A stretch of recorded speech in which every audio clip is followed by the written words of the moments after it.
Hello and welcome. This is Read with G. My name's G. Tonight we're gonna be reading The Raven by Edgar Allan Poe.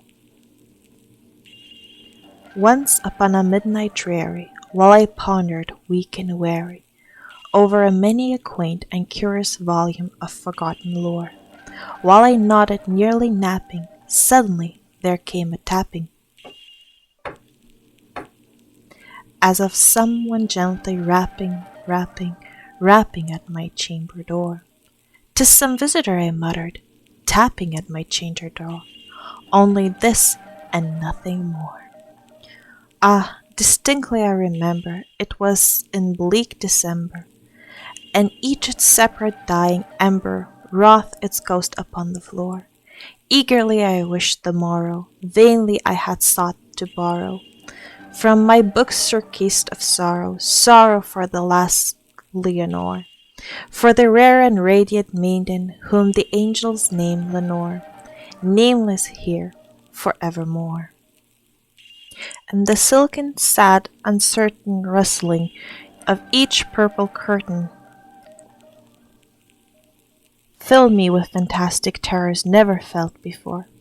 So that now, to still the beating of my heart, I stood repeating, "'Tis some visitor entertaining entrance at my chamber door. Some late visitor entertaining entrance at my chamber door. That is it, and nothing more."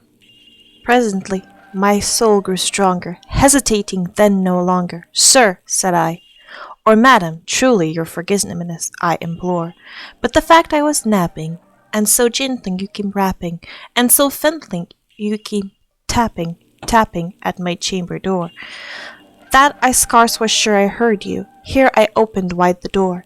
Darkness there, and nothing more."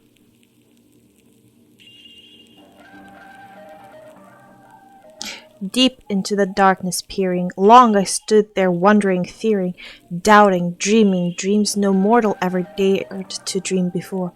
But the silence was unbroken, and the stillness gave no token, and the only word there spoken was whispered word, "Lenore?" This I whispered, and an echo muttered back the word, "Lenore." Merely this and nothing more.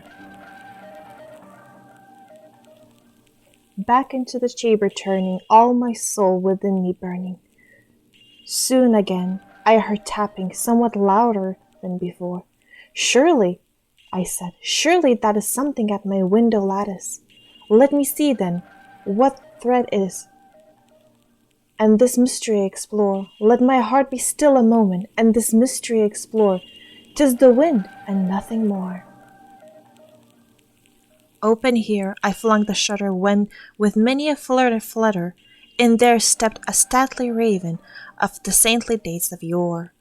Not the least obsequious made he, not a minute stopped or stayed he, but with mien of lord or lady perched above my chamber door, perched upon a bust of Pallas just above my chamber door, perched and sat and nothing more.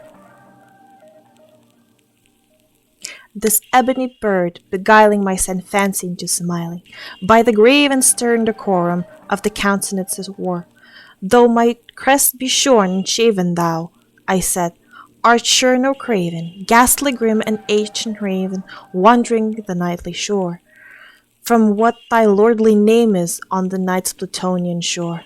Quoth the raven, "Nevermore." Much I marvel this ungainly fowl to hear discourse so plainly, though its answer little meaning, little relevancy bore. For we cannot help agreeing that no living human being ever yet was blessed with seeing bird above his chamber door, bird or beast upon the sculptured bust above his chamber door, with such a name as Nevermore. But the raven, sitting lonely on the placid bust, spoke only that one word, as his soul in that one word did he outpour. Nothing farther than he uttered, not a feather than he fluttered, till I scarcely more than muttered, "Other friends have flown before. On the morrow he will leave me, as my hopes have flown before." Then the bird said, nevermore.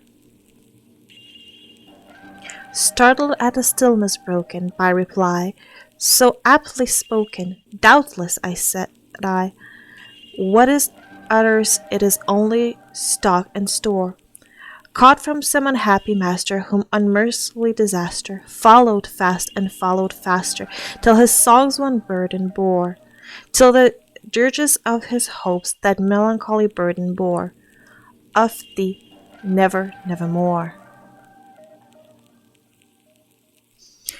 But the raven still beguiling all my fancy into smiling, straight I wheeled a cushioned seat in front of bird, and bust and door.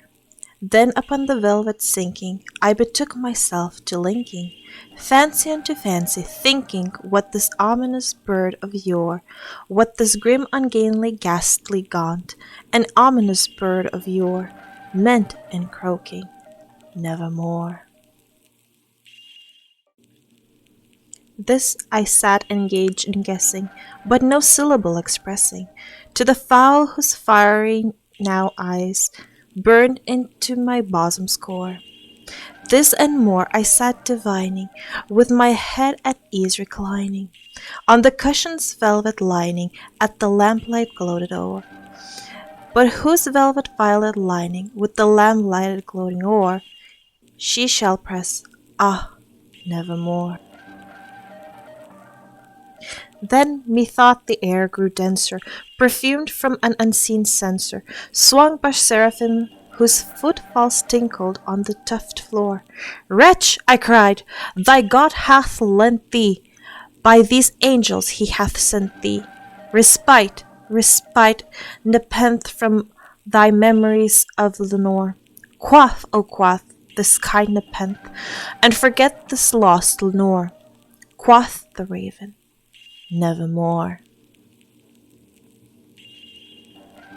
Prophet, said I, thing of evil, prophet still, if bird or devil, whether tempter sent, or whether tempest tossed thee here ashore, desolate yet all undaunted, on this desert land enchanted, on this home by horror haunted, tell me truly, I implore, is there balm or Gilead? Tell me, I implore.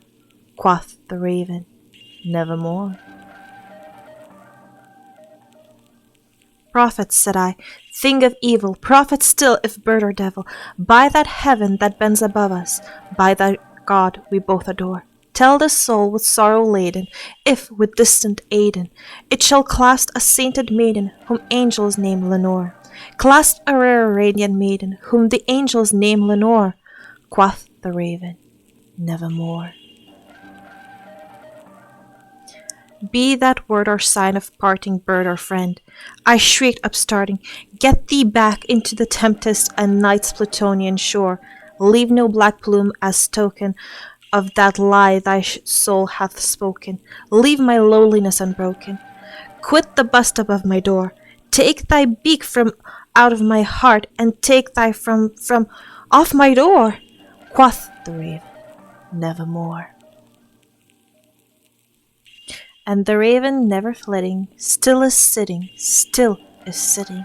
on the pallid bust of Pallas just above my chamber door. And his eyes have all the seeming of a demon's that is dreaming, and the lamp's light o'er him, streaming, throws his shadow on the floor. And my soul from out that shadow that lies floating on the floor shall be lifted nevermore.